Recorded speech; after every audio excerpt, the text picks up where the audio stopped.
Terms हैं, एक है बेटा हमारा हेरिडिटी और एक है वेरिएशन। जब हम हेरिडिटी की बात करते हैं तो हमने कहा कि आपने प्रीवियस क्लास में भी पढ़ा होगा सेल, चैप्टर सेल जब पढ़ा वहां पर एक ऑर्गेनेल आपने पढ़ी थी न्यूक्लियस। इस न्यूक्लियस के अंदर ही थ्रेड लाइक स्ट्रक्चर्स होते हैं, जिन थ्रेड लाइक स्ट्रक्चर्स को हम कहते हैं क्रोमेटिन फाइबर या क्रोमेटिन रेटिकुलम। जब आपकी ग्रोथ और डेवलपमेंट होगी तो आपकी ग्रोथ एंड डेवलपमेंट के लिए सेल डिवीजन बहुत जरूरी होगी।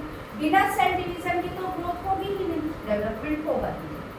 तो at the time of cell division ये chromatin fibres they condense to form chromosome. ये क्रोमेटिन फाइबर कंडेंस करके बना देंगे क्रोमोसोम।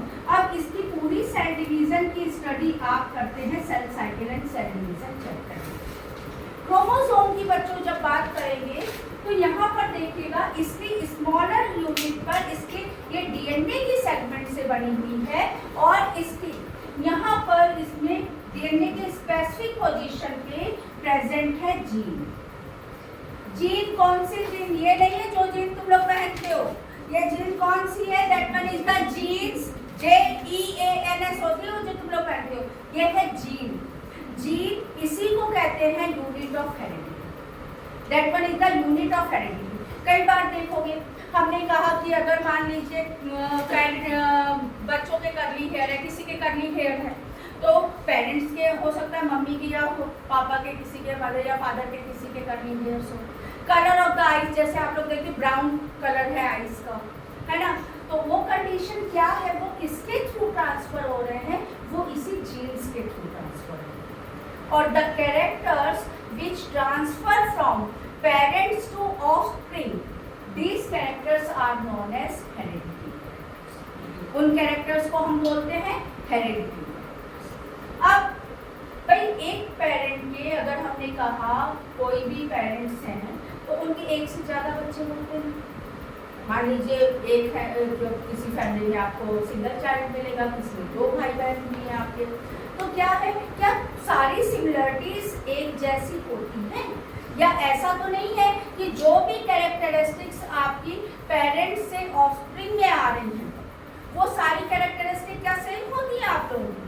सेम तो नहीं है। Some of the differences are also be there, कुछ डिफरेंसेस भी होते हैं कि ऐसा नहीं है कि भाई सारे कैरेक्टरिस्टिक पेरेंट ही बच्चों में आ गए। तो वो जो डिफरेंसेस होते हैं बच्चे, वो डिफरेंसेस कहलाते हैं हमारे वेरिएशंस। क्या कहलाते हैं? वेरिएशंस, जो हमारे डिफरेंसेस होंगे ऑफस्प्रिंग में। और ये दोनों टर्म्स मिलकर हमारी बना देती है जेनेटिक्स। अब बच्चों यहाँ पर एक टर्म ये कहा जाता है कि आखिर ये जेनेटिक्स की स्टडी करी किसने? करी किसने कि हाँ भाई कौन से कैरेक्टर्स हमारे ट्रांसफर हो रहे हैं पेरेंट्स से ऑफस्प्रिंग में, कौन से क्या डिफरेंसेस हो रहे हैं, यानी हेरिडिटी वेरिएशन के बारे में, जेनेटिक्स के बारे में स्टडी किसने करी? अब यहाँ पर उनका नाम बताऊंगी मैं आप लोगों को। क्या नाम है? That one is the one of the person is there जिनका फुल नेम देखिए यहाँ पर आप लोगों के, अगर सिंपली आप मेंडल लिखोगे you will get the marks. Exam में आपको बोर्ड एग्जाम में नंबर मिल जाएगा, ठीक है, लेकिन फुल नेम मैं बता रही हूँ। That one is the Gregor John Mendel. अब ये जो ग्रेगर जॉन मेंडल थे ये कौन थे? इनको कहा गया father of genetics, father of genetics. अब इनके बारे में खास बात बच्चों बताती हूँ।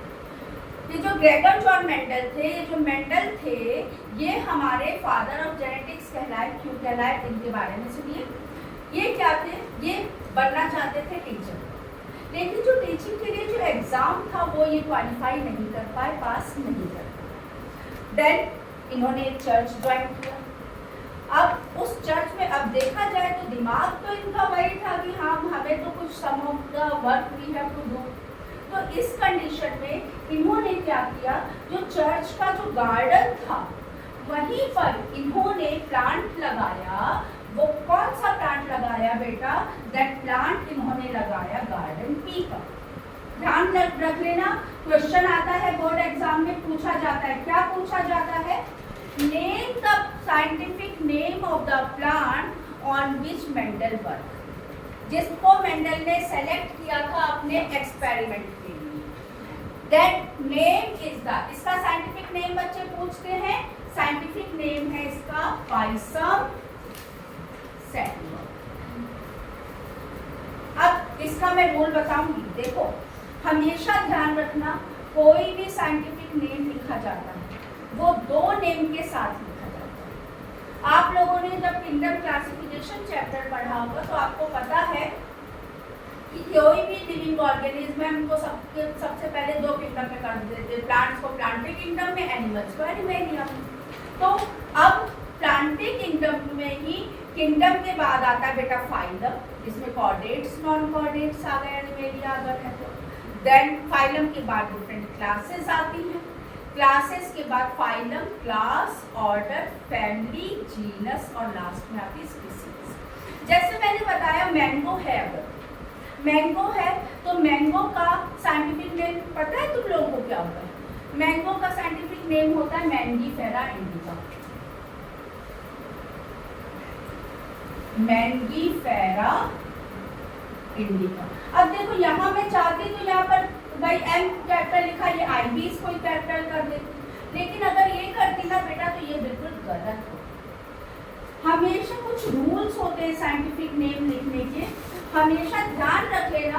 पहला लेटर बेटा, इसका ही मैं गार्डन पी का ही बता रही हूँ जो मेंडल ने सेलेक्ट किया था हमारे एक्सपेरिमेंट्स के लिए। यहाँ पे बताती हूँ, जो पहला लेटर है पाइसम, पाइसम का पी फर्स्ट लेटर, ये हमेशा कैपिटल होगा, always be capital first letter. और ये क्या है बेटा? ये है जीनस। सेटिवम जो है वो हमेशा लेटर क्या होगा? स्मॉल होगा, और ये है स्पीसीज। अब जैसे तुम लोगों ने सुना है ना कि हम कहते हैं कि आम ही तो है, अब आम की डिफरेंट वैरायटी आप लोगों ने सुनी है, भाई कहते हैं हम लोग दशहरी आम है, लंगड़ा आम है, चौसा, डिफरेंट वैरायटीज। तो वो सब क्या है? वो जीनस मैंगो है, मैंगीफेरा ही है, वो उसकी डिफरेंट स्पीसीज, वो उसके डिफरेंट स्पीसीज है। तो ठीक है, तो इसी तरीके से मेंडल ने जो वर्क किया था वो गार्डन पी पे किया था और पाइसम सैटिवम। कई बार ये क्वेश्चन आप लोगों को मालूम है कि एमसीक्यू जो आपके क्वेश्चंस आते हैं, एमसीक्यू में भी आपसे पूछा जाता है कि मेंडल ने किस पर एक्सपेरिमेंट किया था। तो मेंडल ने एक्सपेरिमेंट गार्डन पी पर किया था। कभी भी गार्डन पी के अलावा कोई और हो तो उसको मत मार करो। गार्डन पी पर किया था और इसका साइंटिफिक नेम इम्पॉर्टेंट है, तैयार कर लीजिएगा इसको बच्चों, ठीक है। तो देन अब गार्डन पी को सेलेक्ट किया, अब इसके रीजन क्या थे? Why he has selected the garden pea. यहाँ पर मैंने बता दिया फादर ऑफ जेनेटिक्स, फिर इन्होंने सेलेक्ट किया गार्डन पी को। अब एक क्वेश्चन आता है, 2 मार्क्स के क्वेश्चन में बेटा ये आता है, 2 मार्क्स के क्वेश्चन में आता है why he has selected garden pea for experiment. आखिर इसने गार्डन पी को क्यों सेलेक्ट किया? सबसे पहला पॉइंट सुनिएगा, short life span. Short life span यानी कि इस गार्डन पी का लाइफ स्पैन बहुत ही छोटा है, और जिससे क्या होगा, जब छोटा लाइफ स्पैन होगा तो हमें 1 साल के अंदर मोर देन 1 जनरेशन दिया है। Short life span, so we get more than 1 generation in a year। ठीक है, अब और क्या हो सकता है? Many varieties are available। Many varieties are available in alternative form। अब इसमें मैं बताऊंगी आपको, देखो इन्होंने क्यों लिया था आपका, इसमें कई सारी वैरायटीज है, different varieties he is able to gate.